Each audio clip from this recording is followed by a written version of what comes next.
danger. On aurait aussi pu mettre le titre bénédiction ou malédiction, mais il y a une intention derrière pour dire bénédiction ou danger. Le sujet de l'intelligence artificielle est présent chez tout le monde. On a l'impression, tout le monde en parle, se pose des questions et plusieurs l'utilisent déjà dans la vie journalière. Qui, par exemple, parmi nous? Oui. Alors, il y a bien des raisons pour pouvoir s'occuper de ce sujet-là. Eh bien, j'ai le privilège d'avoir vécu tout le développement de l'évolution digitale depuis les années 1970 jusqu'à aujourd'hui, 2025. Donc, j'ai vu les débuts de développement et maintenant ce succès énorme avec cette intelligence artificielle. Si je dis le début, n'est-ce pas, il est vrai que vraiment les premiers débuts du monde digital remontent aux années 1930. Excuse-moi, Roger, on a ce micro et c'est passé. Ah oui. C'est possible d'utiliser. Alors, je recommence. C'est pour le fond de la salle. Voilà, c'est ça. Et maintenant, ça suffit. On entend comme ça. Alors, comme je viens de dire, vraiment les débuts du monde digital remontent jusqu'aux années 1930 ou 40. Mais n'était pas encore vraiment présent. Mais depuis les années 1970, là où j'étais au gymnase et où on a appris à créer des logiciels, ça a commencé. Et là, à l'époque, on avait encore des cartes magnétiques, n'est-ce pas? Et un crayon pour vraiment programmer chaque pas. C'est différent aujourd'hui. Quand je vois les jeunes qui préparent des logiciels, et ils ont déjà, n'est-ce pas, des outils déjà préparés qu'on peut mettre ensemble. Mais pour nous, c'était vraiment un travail dur du début. Et quand on a fait une erreur, ça ne marchait pas. C'était vraiment la déception. C'était frustrant. Et lorsque ça marchait, c'était intéressant, c'était beau. Et vous voyez, je me rappelle, notre prof de maths, il nous a présenté une des premières grandes machines pour calculer de cette façon. On a été impressionné par la vitesse de cette machine. Et aujourd'hui, n'est-ce pas, c'est rien du tout comparé à ce qui est normal et où on est habitué de travailler, de vivre avec une vitesse qu'on ne peut plus comparer. Eh bien, dans les années 1980, on a eu l'idée de créer quelque chose comme intelligence artificielle.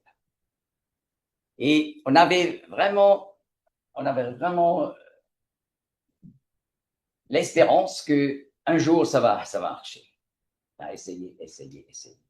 Et finalement, on a réalisé, ça ne marche pas du tout. Déception totale. On avait des espérances, mais ça marchait pas. Eh bien, l'évolution de ces techniques a continué et finalement, on a eu un succès avec les moyens pour enregistrer de l'information. Et on a eu des outils pour pouvoir enregistrer vraiment des quantités d'informations inimaginables. Et là, on a continué. Et voilà, c'était la base pour se dire, après 2000, on pourrait encore une fois essayer, si ça marche. Et n'est-ce pas, là, on a utilisé toute l'information possible qu'on peut recevoir par Internet et même au-delà de cela. Et ça marchait. Ça y est, ça marchait. On n'aurait jamais pu croire, mais maintenant ça marche.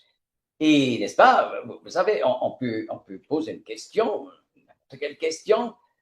J'ai 39 degrés de la fièvre et je ressens dans mon ventre ceci et cela. Qu'est-ce que je pourrais faire? De quoi s'agit-il? La réponse est là. C'est une grippe. Et est-ce que vous désirez d'avoir encore quelques conseils? Comment on pourrait la traiter? Oui? Réponse bien.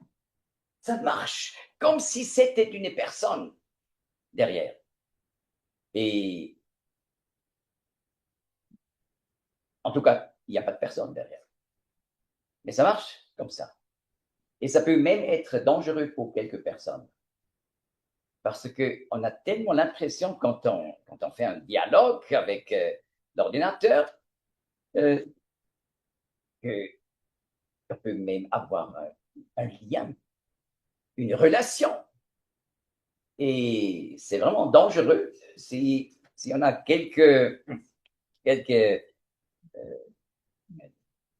dangers dans son caractère, on peut vraiment devenir fou. Vraiment, ça peut être, ça peut devenir un cas pour un hôpital psychiatrique.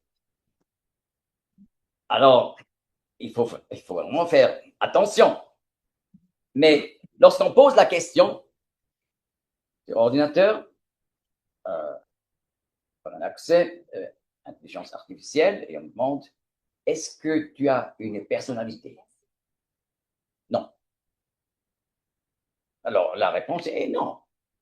C'est clair, il n'y a pas de personnalité, mais il y a là il y a là une conception d'un moi dedans. Non. Mais de quoi s'agit-il? Alors, on reçoit la réponse juste, c'est que de la mathématique, c'est-à-dire calcul de probabilité, statistique, des modèles linguistiques. Ça y est, ça marche. Donc, on calcule la probabilité quand on a le mot bonjour. Qu'est-ce qui est la probabilité pour le prochain mot? C'est pas ça, c'est parce qu'on a mis tant d'informations, tant de textes dedans que la machine peut calculer la statistique, quel mot apparaît après bonjour.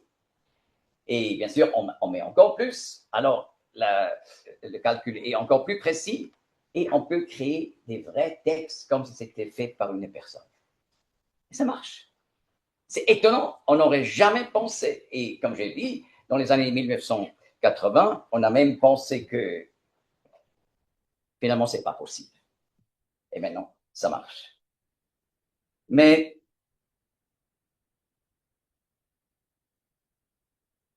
n'est-ce pas, c'est vraiment seulement une machine.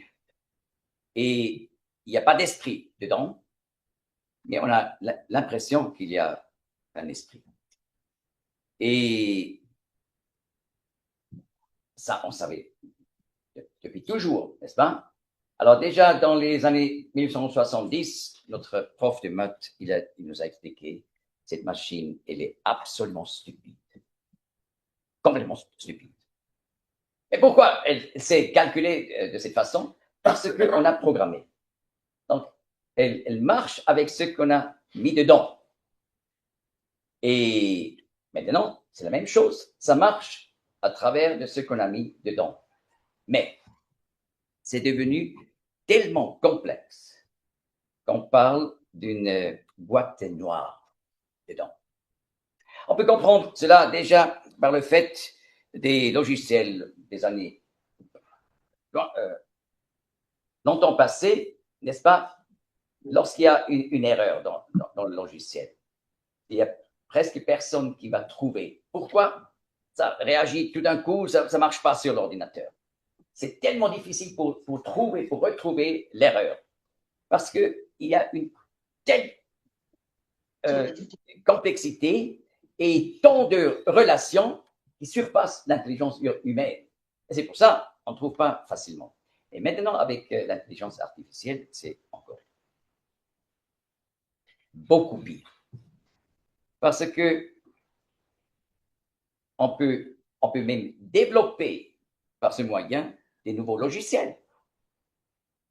Et on peut créer de textes nouveaux qui n'ont jamais existé avant. Et il y a donc une telle complexité qu'on ne comprend plus exactement ce qui se passe. Mais bien sûr, il y a toujours les gens qui pensent, et particulièrement les athées. Un jour, une conscience, une conception d'un moi va se développer dans la machine. Ils sont convaincus. Pourquoi? Parce qu'ils sont convaincus que c'est la même chose avec nous. Dans leurs yeux, nous sommes notre corps. Une composition d'éléments chimiques qui ont une relation entre eux et qui interagissent entre eux. Et tout ce que nous pensons, tout ce que nous ressentons, en fait, c'est purement de la chimie et de la physique. Donc, un vrai moi, une âme qui n'est pas matérielle, qui est à différencier du corps, ça n'existe pas. Mais pourtant, en psychologie séculière, on parle de l'âme, on parle de l'esprit. Oui, on en parle, mais il faut demander à un psychiatre athée. Alors, quand vous parlez de l'esprit, de quoi s'agit-il? C'est quelque chose indépendant ou à différencier du corps? Non. C'est quelque chose qui sort de toutes ces réactions chimiques et physiques dans le corps et ça apparaît comme il y avait quelque chose de plus qui n'est plus matériel. Mais ce n'est pas le cas. On en parle de l'âme et de l'esprit, mais on ne comprend pas ça comme dans le sens biblique. La Bible nous apprend que Dieu a créé l'homme à son image et aussi comme une trinité. Comme Dieu est un Dieu trinitaire, le Père, le Fils et le Saint-Esprit, bien sûr, 3 personnes, mais pour l'homme, c'est une trinité de corps, esprit et âme. Et ça reflète, bien sûr, ce ne sont pas deux personnes, mais il y a un lien.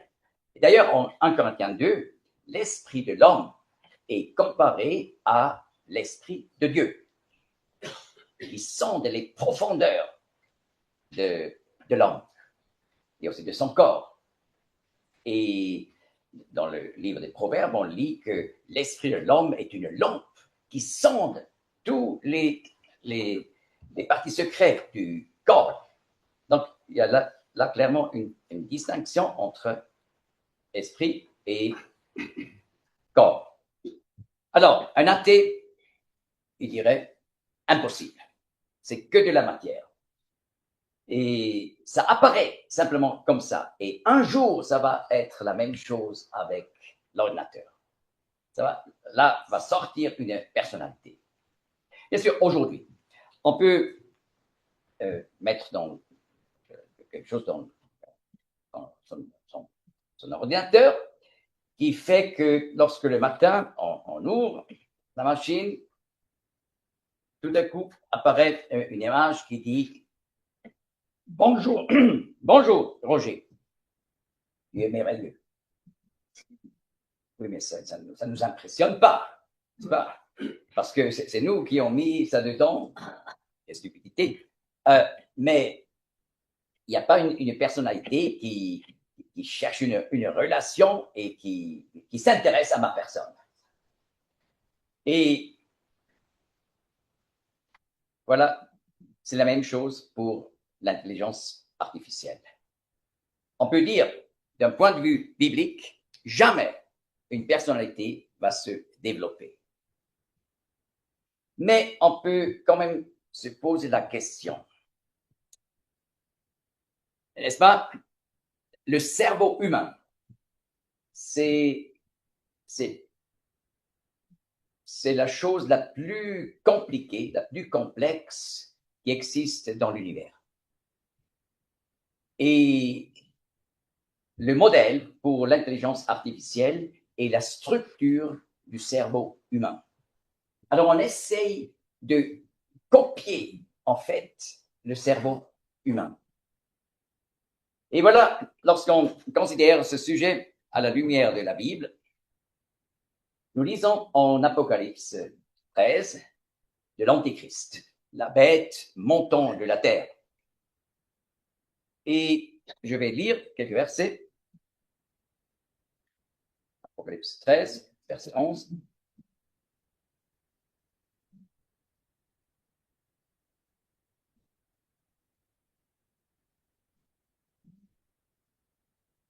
L'Antéchrist est le plus grand séducteur du monde qui va arriver, selon la Bible, dans les derniers temps, dans les derniers jours.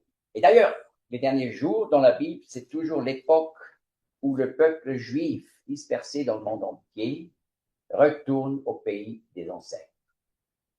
Et ce qui est remarquable, c'est le cas aujourd'hui.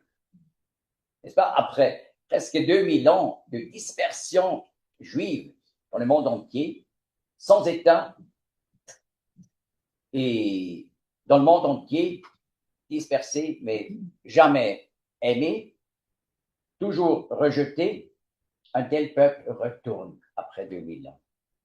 D'ailleurs, ça a commencé en 1882, ça a continué jusqu'à aujourd'hui, et nous savons tous que l'État d'Israël moderne a été fondé en 1948, et la Bible dit cette époque où le peuple juif retourne et va fonder de nouveau son État après une longue période sans État, ce sont les derniers jours, c'est la période où finalement Jésus-Christ va venir une deuxième fois, comme roi et juge du monde.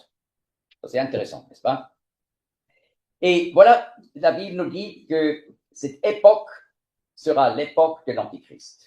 Il n'est pas encore venu. Donc on a vu le retour juif. Et d'ailleurs, on peut mentionner encore, il y a à peu près 180 prophéties bibliques qui parlent des derniers jours, qui sont déjà accomplis. J'ai écrit un livre, sommes-nous vraiment dans les derniers jours? Et là, je traite les quelques 180 prophéties accomplies concernant le dernier jour. Et voilà, dans cette période dans laquelle nous vivons, finalement, l'Antéchrist va venir et il est décrit de cette façon. Il est appelé bête de la terre parce que une bête, un animal, n'a pas de conception de Dieu, vit sans relation avec Dieu. Et ça veut dire que ça sera un homme complètement sans relation avec Dieu, un ennemi de Dieu. Apocalypse 13, verset 11. Et je vis une autre bête montant de la terre. Elle avait 2 cornes semblables à un agneau. Elle parlait comme un dragon. Elle exerce tout le pouvoir de la première bête devant elle. J'explique encore, verset 1er du même chapitre. Là, j'en vois la bête sortant de la mer. Et ça sera le futur dictateur du monde occidental. Alors, ça, c'est aussi prévu pour les derniers jours. Une dictature du monde occidental. Et ces deux personnes, donc le futur dictateur, la bête sortant de la mer, et la bête sortant de la terre, l'Antichrist, vont être amis. Et la bête sortant de la terre, l'Antichrist, sera conducteur, chef d'État en Israël. Mais ils travaillent ensemble. Et on peut dire, en quelque sorte, l'Antichrist sera le ministre de propagande pour le futur dictateur. C'est pour ça que nous avons lu, et elle exerce tout le pouvoir de la première bête devant elle, et fait que la terre et ceux qui habitent sur elle rendent hommage à la première bête, dont la plaie mortelle avait été guérie. Elle fait de grands miracles, en sorte que même elle fait descendre le feu du ciel sur la terre, devant les hommes. Et elle séduit ceux qui habitent sur la terre à cause des miracles qu'il lui fut donné de faire devant la bête. Disons à ceux qui habitent sur la terre de faire une image à la bête, qui a la plaie de l'épée et qui a repris vie, et il lui fut donné de la respiration à l'image de la bête, afin que l'image de la bête parle elle-même, et qu'il fit que tous ceux qui rendraient pas hommage à l'image de la bête fussent mis à mort.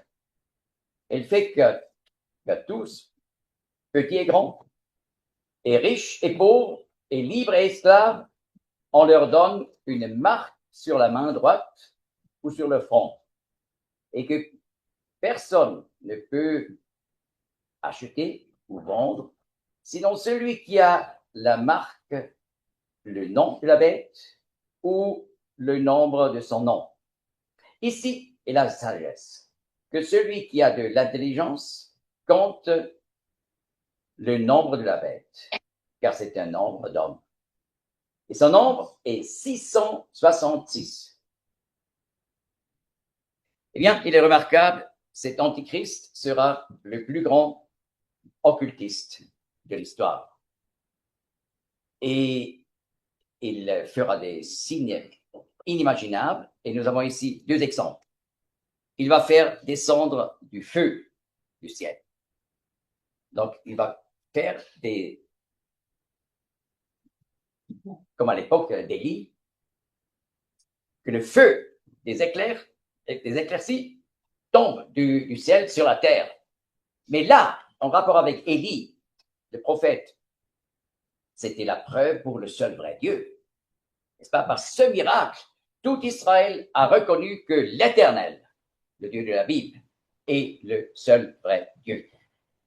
1 Roi 17. Mais l'Antichrist va faire exactement ce miracle. C'est pour ça que nous avons cet exemple ici. Et l'autre exemple, il va rendre une image en une image vivante, en quelque sorte, qui parle et qui demande que tous ceux qui n'adorent pas cette image du dictateur futur vont être tués.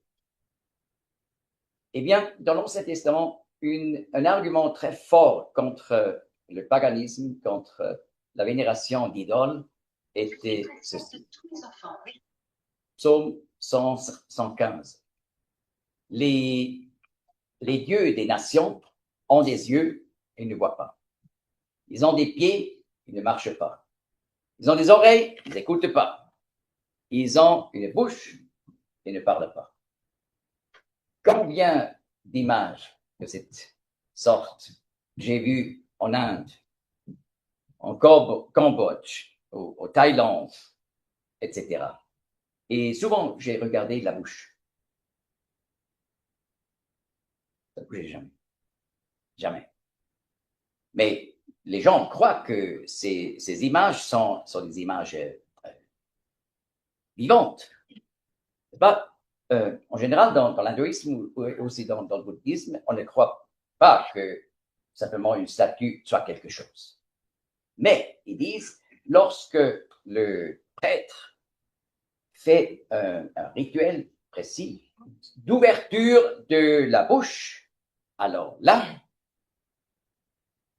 ça devient vivant. Et c'est pour ça qu'ils mettent aussi de la nourriture devant, par exemple des jus de fruits ou du riz. Et bien sûr, après quelques heures, si on pèse la nourriture, c'est toujours la même chose. Ça n'a pas changé. Mais ça ne les impressionne pas parce qu'ils disent, oui, mais ils savourent d'une façon spirituelle. Mais vous voyez, on peut toujours dire, oui, regardez la bouche. Ça ne parle pas. Voyez les pieds. Les gens doivent porter leur Dieu. Et le Dieu de la Bible, c'est lui qui nous porte à travers les difficultés de la vie. Isaïe 46. Eh bien, on peut prouver, c'est rien du tout. Mais lorsque l'Antichrist va faire cette image parle. Et c'est comme une personnalité. Et demande que ceux qui n'adorent pas cette image soient tués. Alors, n'est-ce pas, on comprend que plusieurs pensent, est-ce que c'est l'intelligence artificielle? Mais on peut déjà dire non. Parce que ce qui concerne l'intelligence artificielle, ceux qui comprennent comment ça fonctionne, ils savent, il n'y a pas d'esprit là. C'est vraiment de la pure mathématique, donc calcul de probabilité et statistique. Et c'est aussi, bien sûr, il y a des modèles linguistiques derrière qui incluent donc la structure des langues, le fonctionnement des langues qu'on a bien étudié pendant des dizaines d'années, et ça a aidé à construire donc cette IA. Eh bien, il y a encore une chose. L'Antéchrist va apporter les gens à recevoir une marque sur la main droite ou sur le front, et sans cette marque, on ne peut plus acheter et vendre. C'est intéressant, parce que ça veut dire la monnaie ne servira à rien. C'est exactement ce que les grands banques du monde demandent actuellement. On veut se séparer de la monnaie de cette façon et seulement payer sur une échelle du monde digital. Et là, nous avons encore appris que lorsque l'Antéchrist va introduire ce nouveau système de paiement pour pouvoir acheter et pouvoir vendre, eh bien, il faut en tout cas avoir le code 666. Pourquoi? Parce que le nom propre du futur dictateur, quand on calculera les lettres, ça donne exactement ce chiffre. Je vais expliquer comment ça fonctionne. En grec, aussi en hébreu, les lettres ont pas seulement une signification de son, mais aussi de nombre. Par exemple, alpha, première lettre grecque, c'est 1, bêta 2, gamma 3, etc., jusqu'à 10. Ensuite, iota, kappa 20, lambda 30, ça continue jusqu'à 100. Ensuite, ça continue dans des pas 100, 200, 300, jusqu'à 800. Oméga, la dernière lettre, a la valeur 800. Alors, pour ça, il est facilement possible de calculer donc la valeur d'un certain nom quand on met ensemble tous les chiffres des lettres. Et alors, le nom du dictateur futur aura cette valeur 666. Dans ce contexte, il est intéressant n'est-ce pas? Nous avons lu jusqu'à Apocalypse 13, le dernier verset. Et au chapitre 14, un nouveau sujet. Et là, on lit concernant le résidu d'Israël. Et tout particulièrement concernant les 144 000 fidèles d'Israël qui vont se rassembler sur le mont du Temple, sur le mont Sion. Il est dit, ils portent le nom de l'agneau sur leur front. Alors là, comme lecteur de la Bible, on se pose la question, mais qu'est-ce que c'est le nom de l'agneau? Jésus. En grec, Jésus. Eh bien, iota, ça fait 10, eta, et quand on calcule ensemble, ça donne 888. 888. Alors, vous voyez, il y a quelque chose derrière. Le chiffre 7 dans la Bible est le chiffre de la perfection. Et alors 6, c'est le contraste, l'imperfection, le péché, la révolte, le mal. Et 8, c'est même encore au-dessus de la perfection. Jésus-Christ, 888. Mais le futur dictateur, 666. Alors, on doit accepter ce chiffre avec le code et avec ça, on va aussi confesser, je suis prêt à vénérer cette image, à adorer le dictateur futur. Donc, vous voyez, ce n'est pas le système comme tel qu'on peut payer avec un signe, une marque sur la main, qui est le grand problème. Le grand problème, c'est d'accepter donc ce signe qui veut dire je confesse, je vénère le futur dictateur comme un dieu. Alors, vous voyez, dans les dernières décennies, on a vu toute cette évolution du monde digital et maintenant, c'est prêt. Alors, on pourrait demain, en fait, commencer à vivre de cette façon.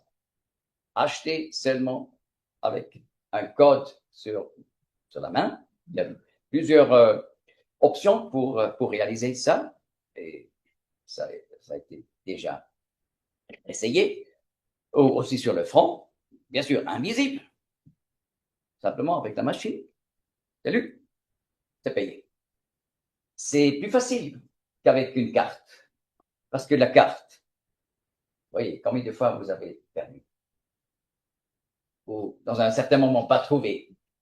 Bien, le problème n'est plus là avec la main. Ou ça devrait être vraiment très, très brutal, n'est-ce pas? Si quelqu'un veut voler ça. Alors, vous voyez, ce système est déjà préparé. Et exactement dans cette époque où le peuple d'Israël est retourné, où ces 180 prophéties concernant le dernier jour se sont accomplies. Donc, on peut dire notre sujet, intelligence artificielle, le monde digital, il y a un lien direct avec la parole de Dieu et la prophétie sur les derniers jours. Eh bien,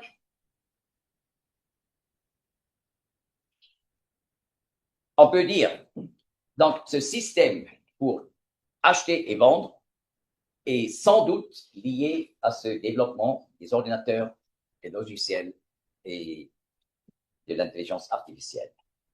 Mais ce qui concerne l'image, là, il s'agit de la vraie magie. Parce que si c'était simplement de l'intelligence artificielle, alors c'est pas un miracle. Vraiment, c'est pas un miracle. IA n'est pas un miracle et on comprend. C'est stupéfiant, mais pas miraculeux. Alors, ce que l'Antichrist va faire, c'est miraculeux. Et j'ai dit, il va faire sortir du feu du ciel, eh bien, On n'a jamais vu un occultiste faire ça. N'est-ce pas? Ça sera absolument unique. Et, n'est-ce pas, je me souviens, il y a quelques années, j'ai donné des conférences en Thaïlande et j'ai exactement parlé aussi sur Apocalypse 13. Et là, entre deux, j'ai dit, alors, Obama, il n'a pas su faire descendre du feu du ciel. Et mon traducteur, il a mal compris, alors il a dit, Obama, il a pu faire descendre du feu du ciel.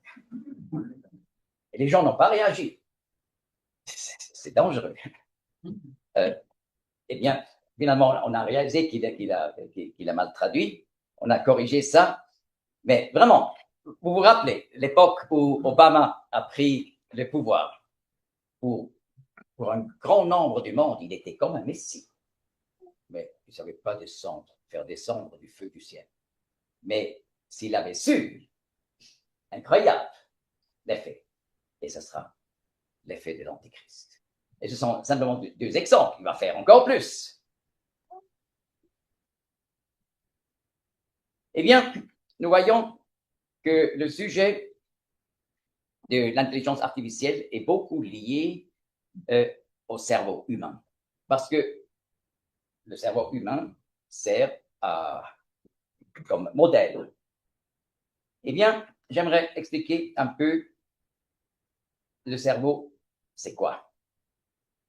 Et alors là, il ne faut pas avoir peur que je vais vous raconter des bêtises, parce que il y a quelques années, un professeur de neurologie à Düsseldorf, il m'a invité pour parler sur le cerveau et la Bible. Je me suis demandé pourquoi il n'a pas fait lui-même la conférence, mais il voulait que je la fasse. Et alors, après, j'ai demandé, est-ce qu'il y avait des erreurs scientifiques dans ce que j'ai présenté sur le cerveau? Non. Non. Alors, on va faire dans ce sens-là.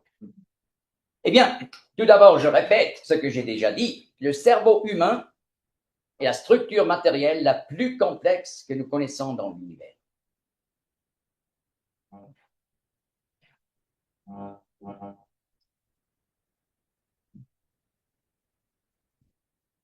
Et nous allons apprendre maintenant en quelques étapes vraiment des choses complètement stupéfiantes concernant ce que nous avons ici dans la tête.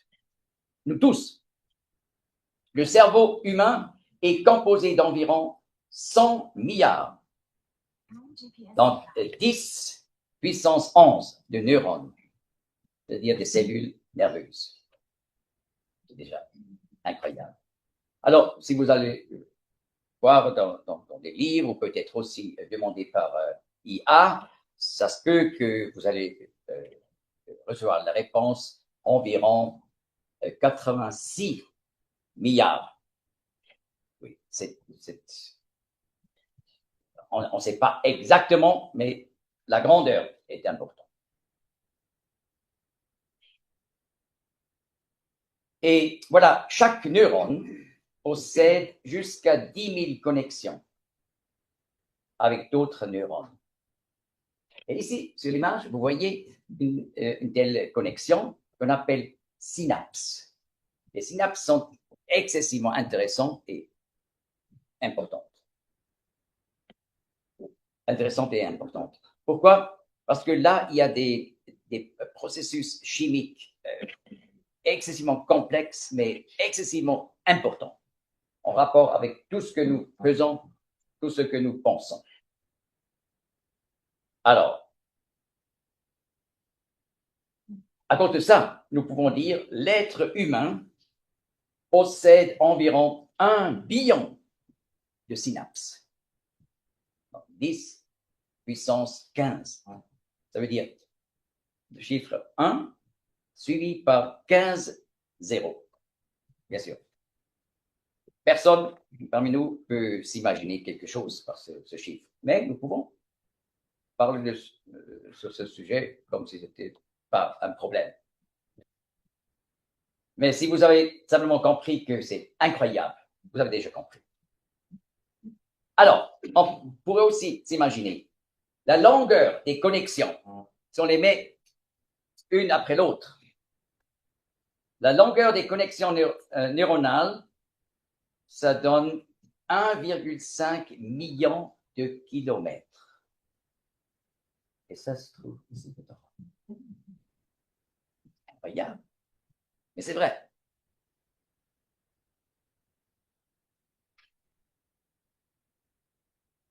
Et la puissance de calcul est aussi merveilleuse. Jusqu'à 10 puissance 18 opérations arithmétiques sont possibles par seconde. Bon, maintenant, vous pensez, mais est-ce que je suis tout le monde en train de calculer?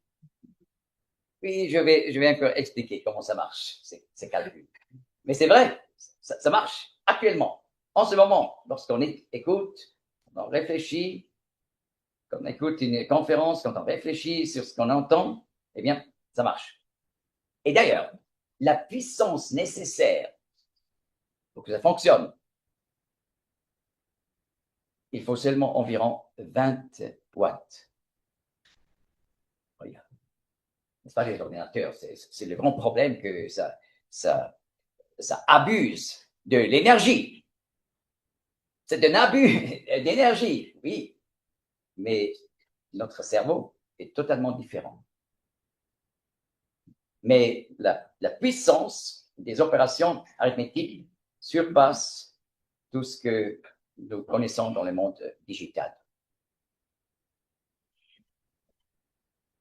Ensuite, les différentes zones du cerveau peuvent être associées à différentes fonctions et activités.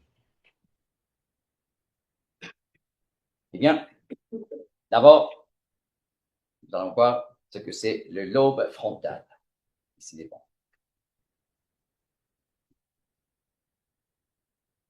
Eh bien, le lobe frontal est en rapport avec la maîtrise de soi, la discipline. Ça se trouve ici. Pas ici, ici. Pas ici, mais ici. Mais il faut quand même que j'explique.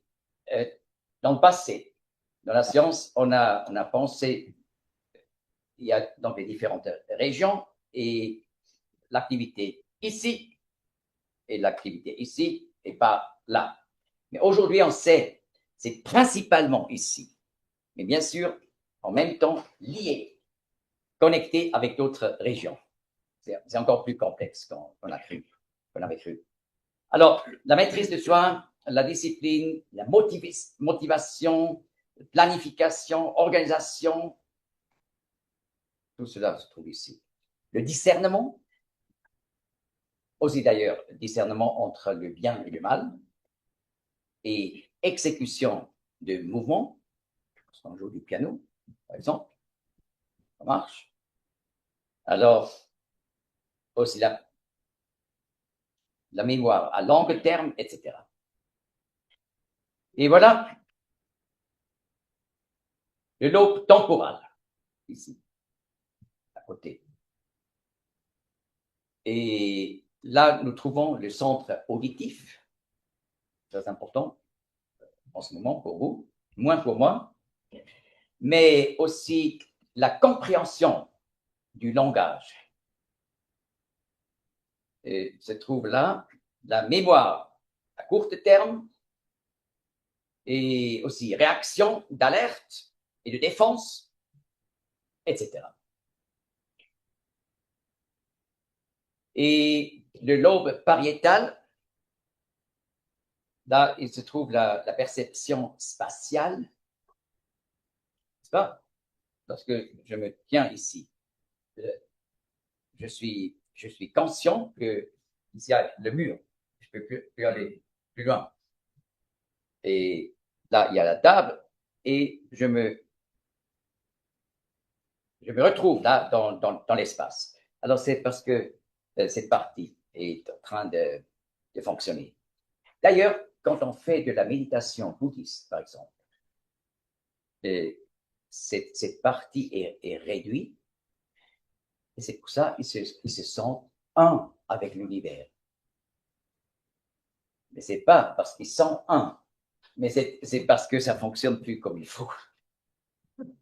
Oui, parce que cette conception dans l'espace ne marche pas comme il faut. Mais là, il y a aussi la perception du toucher, et le calcul, la lecture.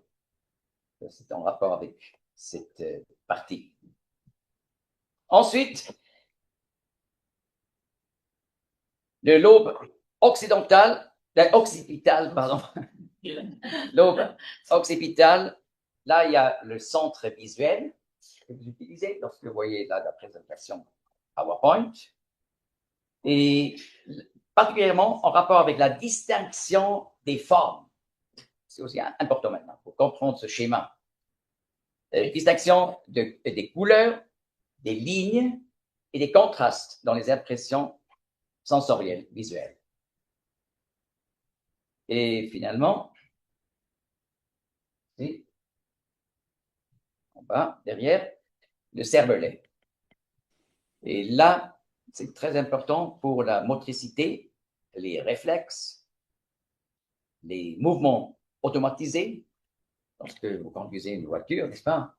Si vous devez toujours penser, qu'est-ce qu'il faut faire avec le pied droit, le pied gauche, ça ne marche pas. Ça doit être des mouvements automatisés pour pouvoir rouler une voiture comme il faut. Et d'ailleurs, c'est aussi important qu'on sache bien des choses sur cette partie du cerveau en rapport avec la musique. N'est-ce pas? Quand on enseigne la musique, ce que j'ai fait pendant des années, le piano, le violon, alors j'expliquais à mes élèves, quand on s'exerce, on devrait faire jamais des fautes. Oui, c'est un peu difficile, n'est-ce pas? Mais alors j'ai dit, mais on peut faire les mouvements très, très lentement. Et avec ça, il est presque possible de jouer sans erreur, sans faute. Bien sûr, c'est pas possible, mais on peut envisager cela. Et j'expliquais, lorsque on fait un mouvement 3 fois de la même façon, ça commence déjà à être enregistré. C'est fantastique. Et ça devient après vraiment automatisé. Et vous pouvez jouer une étude de Chopin, 12 notes par seconde pendant 5 minutes. Mais là, vous ne pouvez pas toujours penser quelle note je joue. Ça marche, ça marche. Parce qu'on a utilisé donc les spécialités de cette partie du cerveau. Maintenant, je propose, on va faire une pause et continuer la deuxième partie. Après combien de minutes? Alors, on a normalement la deuxième réunion à 5 heures, donc on a une bonne pause pour rafraîchir après. On peut commencer à